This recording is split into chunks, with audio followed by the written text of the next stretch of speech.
নমস্কার বন্ধুরা, আমি আজকে তোপসে মাছের ফ্রাই করে দেখাচ্ছি। এই মাছগুলো আমি ধুয়ে নিয়েছি। প্রথমে এতে লেবুর রস দেব, এরপর দেব একটু হলুদ, তারপর দেব একটু লবণ, তারপর দেব আদা রসুনের পেস্ট, তারপর দেব এই গোলমরিচের গুঁড়ো দিয়ে মেখে 10 মিনিট রেখে দেব। এবার আমি এর ব্যাটারের জন্য এই হাফ কাপ পরিমাণ বেসন আর হাফেরও কম কর্নফ্লাওয়ার, আদা রসুনের পেস্ট,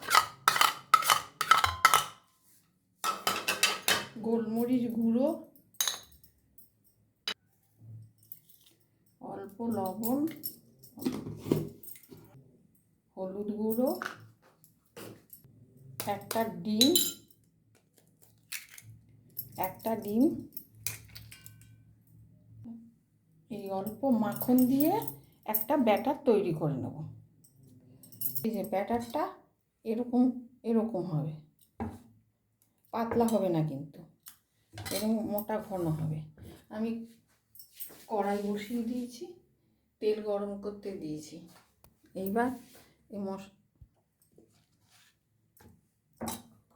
এইবার এই মাছগুলো এরকমভাবে ডুবিয়ে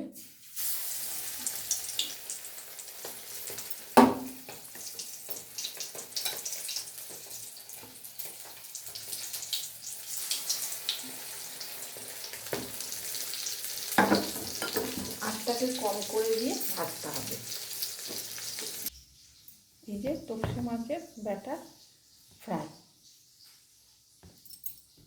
এটা বানাতে মাছগুলোকে আগে লেবুর রস, আদা রসুন, নুন, হলুদ, গোলমরিচের গুঁড়ো দিয়ে মেখে রাখতে হবে 10 মিনিট।